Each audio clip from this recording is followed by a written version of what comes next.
नमस्कार दोस्तों, ACC mission के यूट्यूब चैनल आपसे का स्वागत है। तो तुम लोग सीटेट ईवीएस अर्थात पर्यावरण के बारे में पढ़ रहे थे, जिसमें हम लोगों ने पर्यावरण के शिक्षा शास्त्र और एनसीईआरटी क्लास 3, 4, 5 की बुक्स को अच्छे से पढ़ लिया था। अब हम लोग प्रीवियस ईयर के प्रश्न पत्रों को सॉल्व कर रहे थे, जिसमें मैंने आपको 4-5 प्रश्न पत्रों को सॉल्व कराया। आज हम लोग सीटेट ईवीएस 2014 सितंबर में जो एग्जाम हुआ था उस पेपर को सॉल्व करेंगे। पेपर सॉल्व करने से पहले हर बार आपको बताते हैं 3-4 चीजें आप ध्यान रखे रहेगा। पहली, जहां आपको अवसर पॉइंट मिल जाए, जहां आपको अनुभव मिल जाए और जहां आपको बच्चों का जुड़ाव शब्द मिल जाए या संबंध मिल जाए, उसके बाद में अगर क्वेश्चन पॉजिटिव पूछ रहा है तो पॉजिटिव, नेगेटिव पूछ रहा है तो नेगेटिव, ये 4-5 चीजें आप ध्यान रखेंगे तो आप ईवीएस में आराम से 25 प्लस स्कोर कर लेंगे। ठीक है, तो चलिए ज्यादा समय ना लेते हुए हम लोग शुरुआत करते हैं सीटेट ईवीएस 2014 के पेपर को। ठीक है, आपको यहाँ क्वेश्चन दिखता रहेगा। पहला नंबर प्रश्न बार बार आपसे पूछ रहा है, इस बार भी पूछा, हर बार ये क्वेश्चन लगातार पूछ रहा है। कांसा या ब्रांज दो धातुओं का मिश्रण है, ये धातुएं हैं। देखिए जो कांसा होता है, कांसा जो होता है ये एक धातु होती है जिससे बर्तन वगैरह प्राचीन काल में बनाए जाते थे, हथियार भी बनाए जाते थे। ये जो आपका है कॉपर प्लस टिन, ठीक है, कॉपर प्लस टिन का एक मिश्रण होता है, एक मिश्र धातु होती है जिसको मिला करके क्या बनाया जाता है, कांसा बनाया जाता है। और कांसे से पहले के जमाने में बर्तन बनाए जाते थे, या कह सकते हैं आप आदि मानव लोग हथियार बनाने में यूज करते थे। ठीक है, तो क्या हो जाएगा इसका सही उत्तर, कॉपर और टिन। लगा बस इतना ही पूछेगा आपसे कि कौन सा कॉपर और टिन से मिलकर क्या बनता है, या पूछ लेगा कि कांसा में कौन मिश्र धातुएं मिली होती हैं। ठीक है, तो इसका सही उत्तर क्या हो जाएगा आपका, ऑप्शन नंबर 2। अगला प्रश्न देखिए, अगला प्रश्न क्या आपसे लिख रहा है, निम्नलिखित समूहों में से उस समूह को चुनिए जो खाना पकाने के तरीके के ढंग दिए गए हैं। मतलब आप भोजन कैसे पकाते हो उस तरीकों को आपको चुनना है। जैसे पहला नंबर, उबालकर, गूंथकर, भूनकर। देखिए आटा गूंथा जाता है, गूंथ के आप खाएंगे थोड़ी, तो पहला तो गलत हो गया। अगला नंबर ऑप्शन, सेक कर, उबाल कर, बेल कर। रोटी बेलते हैं, बेल के खा लेंगे, नहीं खाएंगे ना, तो ये भी गलत हो गया। अगला है तल कर, भिगो कर, भून कर। भैया भिगो कर कहां खा पाएंगे आप, भिगो दिए तो खा लेंगे, आलू भिगो खा लेंगे, नहीं ना। इसे लास्ट ऑप्शन देखिए, सेक कर, तल कर, भून कर। तल कर भी चीजों को खाया जा सकता है, सेक के भी खाया जा सकता है और भून कर भी खाया जा सकता है। ठीक है, तो इसका सही उत्तर क्या हो जाएगा, सेक कर, तल कर, भून कर। इसमें एक ऑप्शन उबाल कर भी आप जोड़ सकते हैं, लेकिन वो है नहीं, तो इसका सही उत्तर क्या हो जाएगा, ऑप्शन नंबर 4। ओके, चलिए माउंट एवरेस्ट के बारे में सही कथन चुनिए। चलिए माउंट एवरेस्ट के बारे में आपको हम बता देते हैं, छोटी सी जानकारी लीजिए। देखिए माउंट एवरेस्ट जो है वो विश्व का सबसे ऊंचा पर्वत है, जिसकी ऊंचाई है 8,900 मीटर के आसपास है। और यह पर्वत नेपाल का हिस्सा है। किसका हिस्सा है, नेपाल का। नेपाल में इसे सागर माथा के नाम से जाना जाता है, सागर माथा के नाम से जाना जाता है। हमारे यहाँ की जो महिला थी बछेंद्री पाल, बछेंद्री पाल ने 1984 में माउंट एवरेस्ट की चढ़ाई को सफलतापूर्वक पूरा किया था। तो इतनी जानकारी आपको माउंट एवरेस्ट से प्राप्त करनी है, क्योंकि एग्जाम में एनसीईआरटी बुक में इतना दिया हुआ है। तो इस प्रश्न का सही उत्तर क्या हो जाएगा, आप इस प्रश्न का सही उत्तर आप सेकंड नंबर ऑप्शन देखिए, यह नेपाल का भाग है। इसकी चोटी की ऊंचाई कितनी है, 8,900 मीटर, यानी कि लगभग आप मानेंगे तो 9 किलोमीटर के आसपास इसकी ऊंचाई ऊपर होती है। क्लियर हो गया, ठीक है, ध्यान रहेगा नेपाल का हिस्सा है, इसको सागर माथा के नाम से भी जाना जाता है।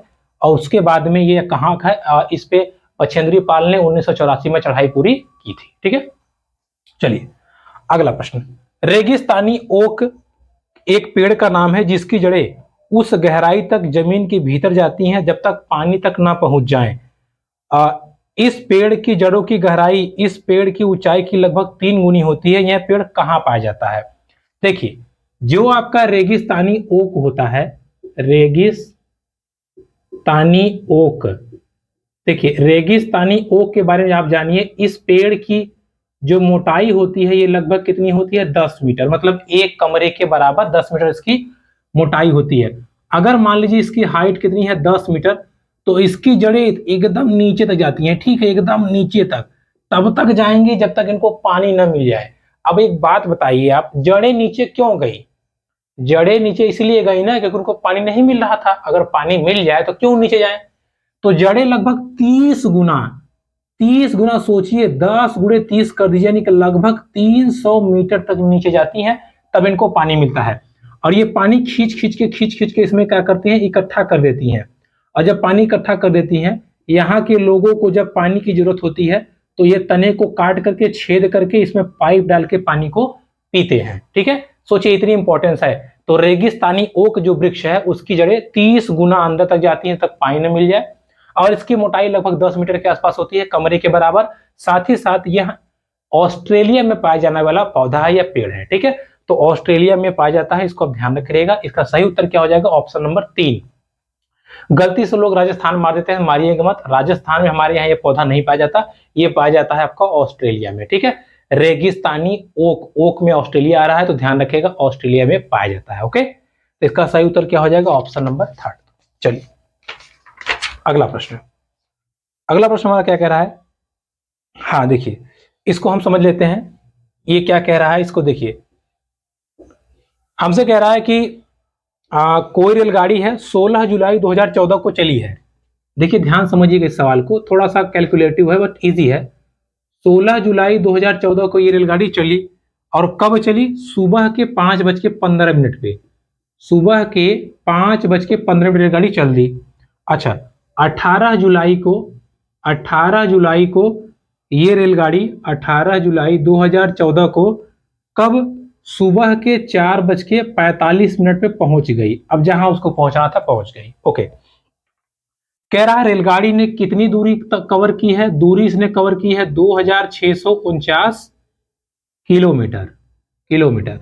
ओके, हमसे चाल पूछ रहा है, तो देखिए चाल का जो सूत्र होता है वो होता है डिस्टेंस, दूरी बटा समय, टाइम। तो दूरी तो हमारे पास है, कितना है, 2649। समय हमारे पास नहीं है, हम समय निकालते हैं कैसे। देखिए ये 5:15 चला था, 16 से 18 मतलब 2 दिन चला है। अगर मान लीजिए ये 5:15 पे चला था और 5:15 पर ही पहुंचा होता, तो कितना कवर किया होता, 24 और 24 दूना 48 घंटे। कितना, 48 घंटा। ठीक है, सॉरी 24 दूना 48 घंटा। अब आप कहेंगे कैसे, क्योंकि 16 से 18 2 दिन, एक दिन में 24 घंटे, तो 2 दिन में 48 घंटे। 48 घंटे अगर ट्रेन चलती तो हमें 5:15 पे पहुंचा देती, लेकिन ध्यान से देखिए ये 4:45 पे ही पहुंचा दी, मतलब आधा घंटा पहले। यानी कि हमारी पूरी यात्रा कितना हुई है, हमारी पूरी यात्रा हुई है 47 घंटे, और आधा घंटे और ऐड कर दीजिए, यानी कि 47 1/2, इतना हमने यात्रा किया है।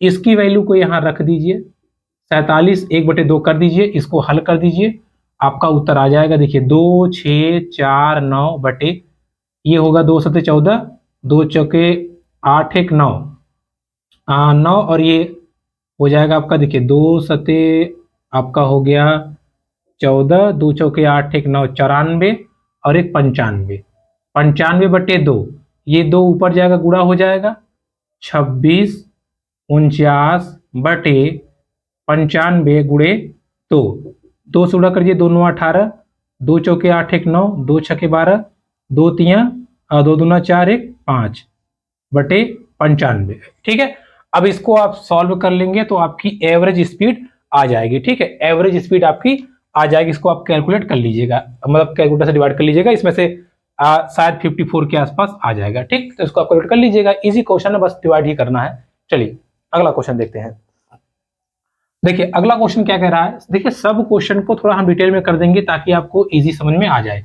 अगला प्रश्न हमसे कह रहा है कि बिहार के राज्य के लोगों के लिए मधुमक्खी पालन करने की सबसे अच्छी अवधि क्या होती है। मधुमक्खी पालन के विषय मैंने आपको बताया था कि देखिए मधुमक्खी पालन मुख्यतः अक्टूबर से दिसंबर महीने में किया जाता है। कब, अक्टूबर से दिसंबर महीने में। तो इसका सही उत्तर हो जाएगा ऑप्शन नंबर 4, अक्टूबर से दिसंबर महीने में मधुमक्खी पालन किया जाता है। एक बॉक्स में 12 किलोग्राम हम शहद प्राप्त कर सकते हैं। मधुमक्खी के छत्ते में रानी मधुमक्खी क्या करती है, अंडे देती है। सिपाही मधुमक्खी क्या करते हैं, रक्षा करते हैं, मगर अगर आप हमला करेंगे तो आप पे हमला करके आग कान सुझा देंगे। साथ ही साथ जो मजदूर मधुमक्खियां होती हैं ये क्या करती हैं, काम करती हैं। काम जैसे शहद लाना, और शहद के साथ साथ ढूंढना कि कहाँ फूल कैसे हैं, ये काम कौन करते हैं? मजदूर मधुमक्खियां करती हैं। ठीक है, यानी कि छत्ते में मधुमक्खियों का काम बटा होता है। क्लियर? तो ये आप ध्यान रखिएगा। तो इसका सही उत्तर क्या हो जाएगा? अक्टूबर से दिसंबर में। ओके, चलिए अगला प्रश्न। अगला प्रश्न कह रहा है खेजड़ी वृक्ष के बारे में सही कथन चुनिए। देखिए, खेजड़ी वृक्ष और जो रेगिस्तानी ओक होता है वो लगभग एक जैसे होते हैं, बस थोड़ा सा अंतर होता है। क्या? पहला, यह वृक्ष मुख्यतः रेगिस्तानी क्षेत्रों में पाया जाता है। बिल्कुल सही है, खेजड़ी जो वृक्ष है वो रेगिस्तानी इलाकों में पाया जाता है जहां पानी कम होता है। अगला, इसे अधिक जल की आवश्यकता नहीं होती। बिल्कुल सही बात है, रेगिस्तान में कौन जल होता है भाई। अगला, यह छायादार वृक्ष है जिसकी छाया में बच्चे खेलते हैं। बिल्कुल सही बात है, छायादार वृक्ष है, बच्चे खेलते हैं। लास्ट ऑप्शन देखिए ध्यान से, क्या कह रहा है कि अपने तने में जल एकत्र करता है, लोग पाइप से पीते हैं। अभी आपने पढ़ा था ना, रेगिस्तानी ओक में लोग पानी से पीते हैं, पाइप से, लेकिन इसमें नहीं पीते। तो इसका सही जो गलत उत्तर है वो क्या होगा? यही। और हमसे यही पूछा था, खेजड़ी वृक्ष के बारे में सही कथनों को चुनिए। तो ए सही हो गया, बी सही हो गया, सी, लेकिन डी सही नहीं है। तो ऑप्शन के अनुसार हमारा पहला वाला ऑप्शन ए, बी और सी सही उत्तर हो जाएगा। ठीक है, चलिए आगे बढ़ते हैं। अगला लिखा है हाथियों के विषय में कौन सा कथन सही है। चलिए हाथियों के विषय में आपको हम बता देते हैं। देखिए, हाथियों से संबंधित एक चैप्टर है जिसमें बताया था कि जो हाथी होते हैं, हाथी के ग्रुप में जो नेता होती है वो कौन होती है? हथिनी। हथिनी नेता होती है। इसमें मेल नहीं होते, यानी कि हाथी लोग नहीं होते, बच्चे लोग होते हैं, लेकिन 14 से 15 साल बाद ये भी ग्रुप को छोड़ देते हैं। हाथी जो है केवल 2 से 4 घंटे ही सोते हैं, बहुत कम आराम करते हैं। ये पानी और कीचड़ में खूब खेलते हैं। ठीक है, पानी और कीचड़ में ये खूब जमा के खेलते हैं, ऐसे जोर से पानी फेंकेंगे, मजा लेंगे, खूब खेलते हैं। ठीक है, साथ ही साथ हाथी का जो एक बच्चा होता है वो 2 कुंटल का या 200 केजी का होता है, और एक बड़ा हाथी, बड़ा मतलब युवा हाथी, 100 किलोग्राम पत्ते खा जाता है। इसको जरा ध्यान से समझिएगा, जो बच्चा होता है वो 200 किलोग्राम का होता है, और जो हाथी होता है बड़ा वाला वो 100 किलोग्राम पत्ता खा जाता है। तो ये महत्वपूर्ण जानकारी थी हाथियों से संबंधित। हमसे क्या पूछा है? हमसे कह रहा है नीचे दिया गया कौन सा कथन सही है। मतलब इसमें एक सही होगा, बाकी सब गलत होंगे, तो सही हमें ढूंढना है। पहला नंबर, हाथी अपना अत्यधिक भार होने के कारण बहुत कम आराम करना पसंद करते हैं। देखिए, ये कोई रीजन नहीं है। अधिक भार होने के कारण बहुत कम आराम करना पसंद करते हैं, ये कोई वैलिड रीजन नहीं है। 3 महीने के हाथी के बच्चे का भार सामान्यतः 2 कुंटल होता है, ये बिल्कुल सही है। ये मैंने आपको भी बताया कि 200 किलोग्राम होता है। ठीक है, अब आगे देखने का तो जरूरत नहीं है, लेकिन फिर भी देख लेते हैं। वयस्क हाथी एक दिन में 2 कुंटल, देखिए बझाया ना आपको, वयस्क हाथी 2 कुंटल नहीं 1 कुंटल खाता है, तो ये भी गलत हो गया। हाथी दिन में 8 से 10 घंटे, नहीं, हाथी दिन में 2 से 4 घंटे सोते हैं। ठीक है, तो इसका सही उत्तर क्या हो जाएगा? Option number 2। ओके, चलिए अगला, नीचे दिया गया पैराग्राफ पढ़िए जिसे एक गांव के छात्र ने अपने घर के विषय में लिखा है। छात्र ने बताया, क्या बताया? मैं गांव से आया हूं, हमारे गांव में अत्यधिक वर्षा होती है, इसलिए हमारे घर धरती से लगभग 10 से 12 फुट की ऊंचाई पे बनते हैं, ऊंचे बनते हैं। इन्हें मजबूत बांस के खंभों पर बनाया जाता है। ये घर अंदर भी लकड़ी के बने होते हैं। ये देखिए क्वेश्चन बहुत फेमस है, लगभग हर साल गैप करके आ ही जाता है, तो बहुत फेमस क्वेश्चन है। देखिए इसके विषय मैंने आपको बताया था, कैसे बताया था? कह रहा है कि जो घर बनता है वो बांस के खंभों पे 3 से या 3.5 मीटर कह लीजिए, या 10 से 12 फुट कह लीजिए। ठीक है, मीटर कहेंगे तो 3 से 3.5 फीट मीटर, और अगर फुट की बात करेंगे तो 10 से 12 फुट। बांस के खंभों पे बनता है, किस पे भैया? बांस के खंभों पे। अच्छा आप खुद सोचिए, बांस का खंभा क्यों लगाया? क्योंकि जब पानी बरसता है तो कीचड़ में कौन जाए, लगातार पानी बरस रहा है, तो इसलिए बांस के खंभों पर खड़ा कर दिया, घर आराम से वहां रहते हैं। ठीक है, अब ये बात हो गई बांस। मैंने आपको देखिए बांस में क्या छुपा है? आस, और आस से संबंधित एक ही राज्य आता है, असम। ठीक है, तो असम में बांस पर घर बनाए जाते हैं जो कि 10 से 12 फुट ऊंचाई पे बने होते हैं, ताकि अत्यधिक वर्षा से परेशानी ना हो। तो इस प्रश्न का सही उत्तर क्या हो जाएगा? सेकंड नंबर ऑप्शन, असम में। ओके, चलिए नेक्स्ट क्वेश्चन। अगला कह रहा है कि ब्रेल लिपि के में मोटे कागज पर उभरे हुए बिंदु बने होते हैं, यह लिपि आधारित होती है। देखिए, ब्रेल लिपि फ्रांस के लुई ब्रेल ने दी थी। यह एक अंधे व्यक्तियों के या दृष्टिबाधित व्यक्तियों को पढ़ने का एक तरीका है, एक सिस्टम है, मेथड है, और यह लिपि 6 बिंदुओं पर आधारित होती है। ठीक है, ऐसे जो भी उसका तख्त होता है उस पे ऐसे 6 बिंदु ऐसे ऐसे बने होते हैं, 6 बिंदु। अब मान लीजिए इस पे ऐसे ऐसे ऐसे हाथ घुमाया यहाँ, तो समझ जाएगा कि ये आकृति यानी कि एल बना है। ठीक है, अंधा व्यक्ति समझ जाएगा अच्छा ऐसे ऐसे है मतलब एल बना है। ठीक, ऐसे ही वो गिनती को भी सीख सकता है। जैसे मान लीजिए यहाँ है बिंदु, यहाँ है, ऐसे घुमाया ऐसे घुमाया ऐसे घुमाया ऐसे ऐसे, तो वो समझ जाएगा ये क्या है, ये 3 है। ठीक है, इस प्रकार से वो ब्रेल लिपि की मदद से एक अंधे व्यक्ति को भी आप पढ़ा सकते हैं। ओके, चलिए, तो कितने बिंदु पे? 6 बिंदुओं पे।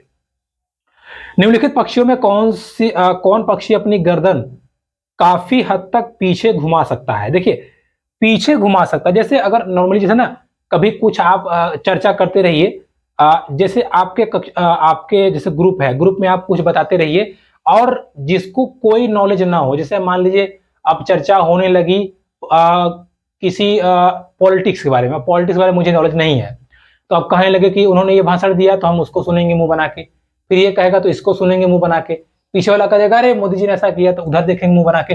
अर्थात हम केवल मुंह बना के इधर से उधर देखते रहेंगे, तो कोई ना तब उसमें से कहेंगे क्या उल्लू की तरह देख रहा है रे, तेरे को समझ नहीं आता।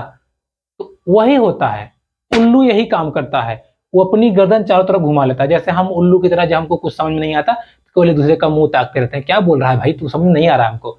तो इस क्वेश्चन को ऐसे पकड़ रहिएगा आप, सबसे ज्यादा गर्दन कौन घुमा पाता है? उल्लू। ठीक है, तो इस क्वेश्चन का सही उत्तर क्या हो जाएगा? उल्लू। ओके, चलिए अगला प्रश्न। हमारे देश के नीचे दिए गए किस भाग में खाने की चीजें टैपियोका और नारियल को लोग अपने घर के आंगन में ही उगाते हैं? इस खाने का स्वाद बहुत अच्छा लगता है। देखिए, अब इसमें मैंने जब आपको खाना खजाना बताया था, तो मैंने बताया था कि एक ऐसा राज्य है जहां पर जमीन से ऊपर और जमीन से ऊपर और जमीन से नीचे चीजें उगाई जाती हैं और खाई जाती हैं, वो भी घर में ही। तो एक बात बताइए, अगर ऐसा काम कोई कर रहा है, जैसे आप अब मोटा मोटा समझिए ना कि एक ही खेत में 2 फसल उगा दिया, नीचे वाला भी ऊपर वाला भी, तो भाई इंटेलिजेंट होगा तभी तो उगाएगा। और आपको पता है हमारे यहाँ सबसे ज्यादा इंटेलिजेंट व्यक्ति कहाँ है पढ़ाई लिखाई के मामले में? केरल में। तो ये आपका कहाँ चला जाएगा? केरल में। ठीक है, तो केरल में नारियल जमीन से ऊपर ऊंचाई पे, टैपियोका नीचे उगाया जाता है और खाया जाता है। तो आपसे अगर ऐसे भी पूछ ले मोटा मोटा कि टैपियोका कहाँ खाया जाता है, तो केरला में। ओके, तो इसका सही उत्तर क्या हो जाएगा? केरल। चलिए आगे बढ़ते हैं, अगला प्रश्न 73 नंबर। देखिए, ये भी क्वेश्चन देखिए बार बार रिपीट कर रहा है, तो इसलिए हम लोग इसको आराम से करेंगे, कोई टेंशन नहीं है। 5-6 साल प्रश्न कर लिए, सब रिपीट कर रहा है। कोई डॉक्टर एक मरीज को खाने के लिए कुछ दवाइयां लिखता है तथा साथ ही गुड़, आंवला, हरी पत्तेदार सब्जियां खाने का सुझाव देता है। यह मरीज किस रोग से पीड़ित होना चाहिए? देखिए, जब भी हरी पत्तेदार सब्जियां खाने को कहा जाएगा तो हरी सब्जियों में पाया जाता है आयरन। ठीक है, और अगर आपकी बॉडी में, देखिए, अगर आप हरी सब्जियां खा रहे हो, क्या खा रहे हो? हरी सब्जियां, तो आपको क्या मिलेगा? आयरन। और आयरन आपके शरीर में हीमोग्लोबिन को बढ़ा देगा, और हीमोग्लोबिन इंपॉर्टेंट होता है किसके लिए? ब्लड के लिए। सोचिए, ब्लड के लिए। अर्थात अगर हम हरी सब्जी नहीं खाएंगे तो आयरन नहीं मिलेगा, हीमोग्लोबिन नहीं मिलेगा, खून कम हो जाएगा, अर्थात ब्लड की कमी हो जाएगी, और ब्लड की कमी के रोग को हम कहते हैं अनीमिया। और जब किसी व्यक्ति को यह रोग हो जाता है तो डॉक्टर सलाह देते हैं कि आप हरी सब्जियां खाइए, गुड़ खाइए, आंवला खाइए। आंवला इसलिए खाइए कि अगर आपके ब्लड में कोई दिक्कत हो, जैसे कि मान लीजिए कीटाणु वगैरह, तो वो साफ हो जाए। ठीक है, तो इसको आप ध्यान रखे रहिएगा। तो इसका सही उत्तर क्या हो जाएगा? अनीमिया रोग। ओके, चलिए अगला प्रश्न। अगला प्रश्न कह रहा है कि कुछ पक्षी हमारी तुलना में 4 गुना अधिक देख पाते हैं। देखिए, तो मैंने आपको बताया था कि 4 गुना अधिक, अगर हमसे 4 गुना अधिक पक्षी देख पा रहे हैं तो वो 3 सर्वश्रेष्ठ पक्षी होंगे, एकदम सर्वश्रेष्ठ। तो एकदम सर्वश्रेष्ठ की बात करें तो बाज, गिद्ध और चील, ठीक है, गरुड़ ही बोलते हैं गिद्ध को। तो बाज, गिद्ध और चील, इसमें आपका है चील, बाज, गिद्ध, यानी कि ऑप्शन नंबर 3 आपका सही उत्तर हो जाएगा। वही अगर जानवरों की बात करें तो जानवर हमसे 6 गुना देखते हैं। 3 सबसे सर्वश्रेष्ठ जानवर शेर, चीता और बाघ। शेर, चीता और बाघ हमसे 6 गुना ज्यादा देखते हैं, ठीक है। सर्वश्रेष्ठ जानवर 6 गुना, सर्वश्रेष्ठ पक्षी 4 गुना, ठीक है। चलिए अगला प्रश्न। तो इसका सही आंसर कौन सा था भाई? तीसरा वाला। भारत के मानचित्र में, एक दिन देखिए आपको मानचित्र वीडियो बताना है क्योंकि ये क्वेश्चन हर बार पूछ रहा है, तो एक दिन हम आपको मानचित्र भी अच्छे से समझा देंगे।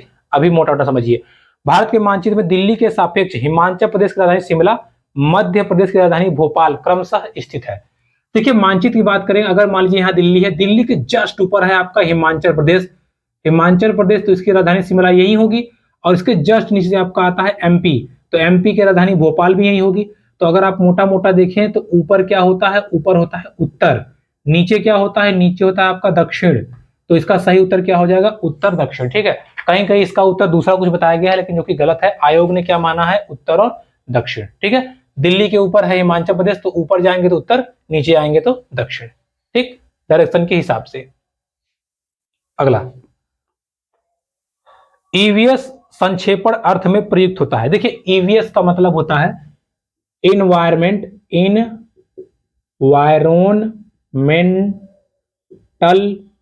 स्टडीज, ठीक है। क्या होता है? स्टडीज, यानी कि पर्यावरण अध्ययन, पर्यावरण अध्ययन। तो इसका सही उत्तर क्या होगा? Environmental studies. ऑप्शन नंबर 4 क्या है आपका? सही उत्तर हो जाएगा। ध्यान रखिएगा, इन्वायरमेंटल साइंस नहीं होता, इन्वायरमेंटल स्टडीज होता है। क्योंकि आपको याद होगा मैंने पहले ही वीडियो में बताया था कि साइंस और सोशल साइंस को मिला करके इन्वायरमेंट बनाया गया है, ठीक है। चलिए अगला प्रश्न। निम्नलिखित में से कौन सा प्राथमिक स्तर पर पर्यावरण अध्ययन का शिक्षण का उद्देश्य नहीं है? नहीं, आपको निगेटिव ढूंढना है। चलिए ढूंढते हैं। कक्षा कक्ष में होने वाले अधिगम को विद्यालय के बाहरी दुनिया से जोड़ना, ये तो भाई होगा, बिल्कुल होगा। शिक्षक कक्षा कक्ष में कड़े अनुशासन को सुनिश्चित करे, बिल्कुल नहीं। और डंडा से मारना पीटना नहीं है, तो इसका सही उत्तर यही हो जाएगा। आगे हमें देखने की जरूरत ही नहीं है, ठीक है। बच्चों को कभी भी आपको कड़ा अनुशासन नहीं, बच्चों को खुशनुमा माहौल दीजिए ताकि बच्चे अच्छे से सीखें, ठीक है। चलिए अगला प्रश्न। आंचल अपनी कक्षा 5 के पर्यावरण अध्ययन के कक्षा में अक्सर गहन जांच पड़ताल वाले और कल्पना परक प्रश्न पूछती है। उसके द्वारा इस प्रश्न का क्या उद्देश्य है? अच्छा आप खुद बताइए। जैसे अगर हम बच्चों से कह दें कि बेटा अगर मान लो आपको प्रधानमंत्री बना दे तो क्या करोगे? अब हमने उसको सोचने मजबूर कर दिया, अब वो सोचेगा बन जाएंगे तो हम घूमेंगे, ये गेम डाउनलोड कर लेंगे, वो कर लेंगे, या उड़ेंगे, यहाँ जाएंगे। अब छोटा बच्चा तो अपने हिसाब सोचेगा, मेला घूमेंगे, ये कर लेंगे, मोटर बाइकिल खरीद लेंगे, रेल खरीद लेंगे। अर्थात वो अपने दिमाग को अब सोचने लगा, कल्पना करने लगा, ठीक है। तो उसने यही तो कहा था, कल्पना। और कल्पना जहां आएगा वो जुड़ा होता है थिंकिंग से, यानी कि चिंतन से। तो इसका जो सही उत्तर होगा चिंतन कौशलों को विकसित कर लेगा, ठीक है। अर्थात वो अब सोचने लगेगा कि हमको ये करना है, हमको ये करना है, या हम ये करेंगे, वो करेंगे। जो भी उसने सीखा होगा उस चीज को वो समझेगा, ठीक है। तो इसका सही उत्तर क्या हो जाएगा? चिंतन। 79, कक्षा 3 के शिक्षार्थियों को हमारे दोस्त पक्षी, मतलब हमारे दोस्त पक्षी होते हैं, ये पढ़ाते समय नलिनी नीचे दी गई पद्धति का प्रयोग करती हैं, ठीक है। मतलब ये कामों करवाती हैं। पहला काम, पक्षियों पर आधारित चित्र बना दिखाती हैं, विभिन्न पक्षियों की तस्वीर वाले चार्ट का प्रयोग करती हैं, शिक्षकों को नजदीकी पार्क में ले जाती हैं और पक्षियों को ध्यान से देखने के लिए कहती हैं। नलिनी किस प्रयोजन के लिए सीखने के विभिन्न उपागमों का प्रयोग कर रही है? मतलब वो करना क्या चाहती हैं, जो ऊपर काम वो करवा रहे हैं उसका मतलब क्या है उनका? पहला, अपनी पाठ्य योजना का पालन करना, नहीं, बच्चों को सिखाना है ना। बहुबुद्धि वाले शिक्षार्थियों की विभिन्न आवश्यकताओं को पूरा करना। बहुबुद्धि मतलब जिस बच्चे के पास तमाम प्रकार की बुद्धि है, किसी को घूमना पसंद है, किसी को चित्र बनाना पसंद है, किसी को पक्षी देखना पसंद है, किसी को उनकी आवाज सुनना पसंद है, तो सब काम वो एक साथ समेट के करवा रही हैं। तो इसका सही उत्तर क्या हो जाएगा, बहुबुद्धि वाले शिक्षार्थियों की आवश्यकताओं को पूरा करना। अगला ऑप्शन है शिक्षक अभिभावक को प्रभावित करना, ऐसा कुछ नहीं है। और तर्क शक्ति, इसमें तर्क शक्ति बिल्कुल नहीं है। घुमा तर्क शक्ति तो तब होता जब उनको लॉजिकल कुछ चीज देते कि पक्षी के पंजे टेढ़े क्यों होते हैं तब, ठीक है। इसका सही उत्तर क्या होगा, सेकंड नंबर। खेल जो हम खेलते हैं, प्रकरण के शिक्षण में शिक्षार्थियों की अधिकतम भागीदारिता के लिए निम्न में से कौन सी शिक्षण रीति प्रभावित। देखिए, खेल जो हम खेलते हैं, खेल में हम चाहते हैं कि बच्चा बहुत अच्छे सीखे, तो हम नियम बना देंगे कि बेटा फुटबॉल में क्रिकेट में 11 प्लेयर होते हैं, एक कीपर होता है, एक बॉलर होता है, 2 बैट्समैन होते हैं। इससे अच्छा हम उसको खिलवा दें, जैसे खिलवाएंगे तड़ाक से वो सीख जाएगा। अर्थात क्या, बच्चे को हम खेल में इन्वॉल्व करा दें, उसकी भागीदारिता को सुनिश्चित कर दें। तो इसका सही उत्तर हो जाएगा पहला नंबर, पढ़िए, शिक्षार्थियों को खेल के मैदान पे ले जाना और अलग अलग खेल को खिलाना, ठीक है। तो इसका सही उत्तर हो जाएगा ऑप्शन नंबर 1। सोचने की जरूरत ही नहीं है, वो आंसर खुद दे दिया उसने, तो लॉजिक लगाइए, आंसर लेके जाइए। चलिए अगला प्रश्न पढ़ते हैं। हाँ, निम्न में से कौन सा पर्यावरण की कक्षा में रूपात्मक आकलन का समुचित कार्य नहीं है, मतलब निगेटिव आपको ढूंढना है, निगेटिव। पहला, पाठ में दी गई महत्वपूर्ण शब्दावली की परिभाषा की व्याख्या करना। मैंने आपको बताया था ना, रटना नहीं है, परिभाषा नहीं करनी है, व्याख्या नहीं करनी है। इसका सही उत्तर क्या हो जाएगा, पहला नंबर। परिभाषा की व्याख्या करना जरूरी नहीं है, बाकी सब सही है। प्रयोगात्मक क्रियाकलाप को पूरा करना बिल्कुल सही है, प्रयोगात्मक चिन्हांकन करना बिल्कुल सही है, जल प्रदूषण की हानियों के बारे में चर्चा करना ये भी सही है। तो पहला नंबर जो ऑप्शन है वो सही नहीं है। 82, जीव जंतुओं पर आधारित पाठ को पढ़ाने के बाद शीतल कक्षा 4 के शिक्षार्थियों को चिड़ियाघर के भ्रमण का आयोजन करती है। यह शिक्षार्थियों की मदद करेगा, मतलब वो पढ़ाने के बाद में कहती है कि चलो चिड़ियाघर चलते हैं, तो यह बच्चों की किस प्रकार मदद करेगा। चिड़ियाघर जा रहे हैं बच्चे, ध्यान रखिएगा, यहां से जा रहे हैं, ओके। जीव जंतुओं के संरक्षण कौशलों का विकास, दैनिक समय सारणी में बदलाव, कक्षा कक्षीय अधिगम को वास्तविक जीवन से जोड़ने, आ गया ना जोड़ने, तो बस इसका सही उत्तर क्या हो जाएगा, ऑप्शन नंबर 3। 83, शानली कक्षा 5 के शिक्षार्थियों को पोषण पर आधारित प्रकरण से परिचित कराना चाहती है। पोषण मतलब खाने पीने से हमको क्या मिलता है, कौन सी एनर्जी मिलती है, ये वो बताना चाहती है। तो उन्हें क्या करना चाहिए, श्यामपट्ट पर पाचन तंत्र का आरेख बनाना चाहिए। देखिए गलत नहीं है, सही हो सकता है, बट इससे बेटर ऑप्शन क्या होगा, पोषक तत्वों को भरपूर विभिन्न प्रकार के भोजनों के उदाहरण देने चाहिए, विभिन्न प्रकार के भोजन को प्रस्तुत करने वाले चार्ट का प्रयोग करना चाहिए, शिक्षार्थियों से कहना चाहिए कि वे अपने अपने टिफिन बॉक्स खोले, उनके तत्वों का अवलोकन करें और उनकी व्याख्या करनी चाहिए। बिल्कुल सही है, अपने टिफिन बॉक्स खोले, कोई केला लाया है, कोई सेब लाया है, कोई ब्रेड लाया है, कोई रोटी लाया है, कोई खिचड़ी लाया है, कोई पका हुआ चावल लाया है, तो तमाम प्रकार के भोजन को देखेंगे और उससे वो सीखेंगे। तो एक चीज आप देखिए, 5-6 चीजें मैंने आपको शुरू में बताई, तरीका एक तरीका और ध्यान रख लीजिएगा, ज्यादातर आप पहले फोकस कीजिएगा बड़े वाले ऑप्शन पे, तो जो बड़ा वाला ऑप्शन होता है वो भी ज्यादा सही हो जाता है, ठीक है। तो इसका सही उत्तर हो जाएगा ऑप्शन नंबर 4। 84 नंबर, रश्मि को यह सिखाया जाता है कि प्रश्न बनाते समय निम्न चरणों का क्रम में नहीं है, यह अनुपालन करे। अच्छा देखिए, प्रश्न पत्र यानी कि जब हम क्वेश्चन पेपर बनाते हैं तो हमको क्या करना चाहिए, देखिए इसको बहुत ध्यान समझिए, खूब जमा के क्वेश्चन पूछता है। जब हम प्रश्न पत्र बनाएंगे तो क्या करेंगे, देखिए सबसे पहली चीज ये है, आप खुद सोचिए ना, जैसे आपको घर बनवाना है तो आप क्या सोचेंगे, आप सोचेंगे ना कि यार नक्शा पहले बनवा लेते हैं तब बनवाएंगे, नक्शा यानी कि ब्लूप्रिंट। तो सबसे पहले प्रश्न के लिए आपको ब्लूप्रिंट की जरूरत पड़ेगी। ब्लूप्रिंट मतलब होता है प्रारूप बनाना। क्या होता है, प्रारूप बनाना। ब्लूप्रिंट मतलब प्रारूप को बनाना। अच्छा, आपने ब्लूप्रिंट बना लिया, प्रारूप आपने बना लिया, अब आप नक्शा बनाने के बाद आप देखेंगे ना यार घर वाला डिजाइनिया कैसा हो, खिड़कियां कहाँ निकले, कहाँ क्या निकले। आपने जमीन वाला नक्शा बना लिया, अब ऊपर डिजाइन सोचेंगे ऐसा सी टेप बनाए, यू से बनाए, अर्थात अब आपका आएगा रूपरेखा या डिजाइन तैयार करना। तो सेकंड टर्म क्या हो जाएगा, डिजाइन, ठीक है, या ऑब्लिक इसको क्या बोलते हैं, रूप रेखा, ठीक है, रूप रेखा, सेकंड नंबर ऑप्शन। अगला थर्ड ऑप्शन, अब देखिए अब आपने इतना कर दिया, इसके बाद में अब आप काम करना शुरू कर देंगे, पिलर रखेंगे, ढलैया कराएंगे, प्लास्टर कराएंगे, फलाना ढिमकाना, अर्थात अब आप प्रश्न लिखेंगे, ठीक है, अब आप काम शुरू कर देंगे। तो अगला काम क्या होगा, प्रश्न लिखना। आपने घर बनवा लिया, अरे यार ये पिलर गड़बड़ हो गया, ये पोर्च गड़बड़ हो गया, ऐसा करो, तोड़ो इसको, तोड़ो, फिर से बनाओ, फिर से बनाओ, अर्थात एडिटिंग करना यानी कि संपादन। तो लास्ट ऑप्शन क्या होगा, प्रश्न पत्र का संपादन, प्रश्न पत्र का संपादन। तो देखिए एक अच्छे प्रश्न पत्र को बनाने के लिए हमने चारों स्टेप एकदम लाइन से लिख दिए। तो अगर क्वेश्चन के अनुसार चला जाए तो चौथा पहले आया है, चौथे के बाद में आपका दूसरा आया है, दूसरे के बाद में आपका पहला आया है और उसके बाद तीसरा आया है। तो सही क्रम क्या होगा? चौथा, दूसरा, पहला और तीसरा, यानी कि ऑप्शन नंबर पहला आपका सही उत्तर हो जाएगा। ठीक है, इसको आप ध्यान रखें। अब देखिए एक एग्जांपल से आपको बता दिया हमने, घर का एग्जांपल लेके आपको समझ में आ जाएगा। ठीक, पहला स्टेप क्या करना है? जमीन की डिजाइन मतलब नक्शा, कागज पर नक्शा, ब्लूप्रिंट तैयार कराना है। उसके बाद हमें अब डिजाइन अपनी बनानी है। डिजाइन के बाद में हमें ये देखना है कि कौन पिलर कहां लगाना है, अर्थात लिखना है। लिखने के बाद कुछ गड़बड़ हो गया तो उसको एडिट करना है। ठीक है, तो ब्लूप्रिंट, डिजाइन, प्रश्न लिखना और प्रश्न पत्र को संपादन करना, ये 4 स्टेप होते हैं किसी प्रश्न पत्र को बनाने के। अगला, हरप्रीत अपने शिक्षार्थियों को यह सुझाव देती है कि पर्यावरण संरक्षण किस प्रकार एक व्यक्ति को अच्छे संभावित तरीके से अपना योगदान दे सकता है।